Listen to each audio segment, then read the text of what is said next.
এটা মাথা গরম করার মতো স্লোগান। প্রতি বছর নতুন করে 2 কোটি চাকরির ব্যবস্থা করব, 5 বছরে 10 কোটি।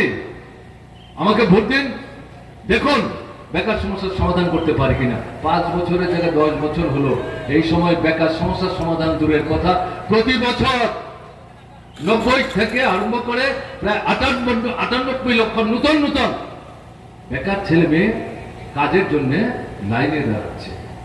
আর কোটি কোটি প্রতি বছর কাজ থেকে ছাঁটাই হয়ে যাচ্ছে, কারখানা বন্ধ হয়ে যাচ্ছে, চুক্তিবদ্ধ কাজ করছে, 8 মাস 9 মাস 10 মাস কাজের পর তাদেরকে ছুঁড়ে ফেলে দিচ্ছে চায়ের দোকানের কাপের মতো। যুবক বন্ধু যারা, তাদেরকে এগুলো ভাববার জন্য বিশেষ করে অনুরোধ করছি। একটা খুব খারাপ পরিস্থিতির মধ্যে দেশকে ঠেলে নিয়ে চলেছে। আমাদের মায়েরা বোনেরা 50 ভাগের বেশি রক্তাল্পতায় ভুগছে। কেন রক্তাল্পতায় ভুগছে? পুষ্টিকর খাবার নাই, রোজগার নাই, অনাহারে অর্ধাহারে দিন কাটাচ্ছে। সবাইকে খাওয়াবার পর রাতের বেলা যখন মাটা বোনটা ঘুমোতে যায়, কেউ খবর রাখে না সে কি খেলো কি খেলো না। এগুলা জল খেয়ে বাতি নিভিয়ে দিয়ে মশারি তোলায় গিয়ে চুপচাপ শুয়ে পড়ছে।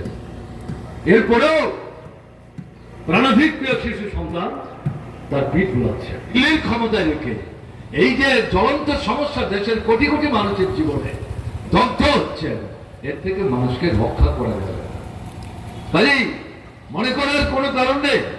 আমরা কংগ্রেস সিপিআইএম কয়েকজন এমপি পাঠাচ্ছি, আমাদের সংখ্যা বাড়াচ্ছি, এটা আমাদের কি আলাদা করে স্বার্থ আছে? আমাদের লড়াই, আমাদের যে চিন্তা, আমাদের যে ভাবনা, আমাদের যে স্বার্থ, সবটা আমাদের দেশের কোটি কোটি মানুষের দৈনন্দিন যে জীবন যন্ত্রণা, তার থেকে তারা যাতে পরিত্রাণ পেতে পারেন, তার জন্য যে লড়াই, সেই লড়াইটাকে তেজি করার জন্য আমাদের প্রতিনিধিদেরকে নির্বাচিত করে দিল্লির সংসদে পাঠাবার জন্য বারবার আপনাদের কাছে আমরা অনুরোধ করছি।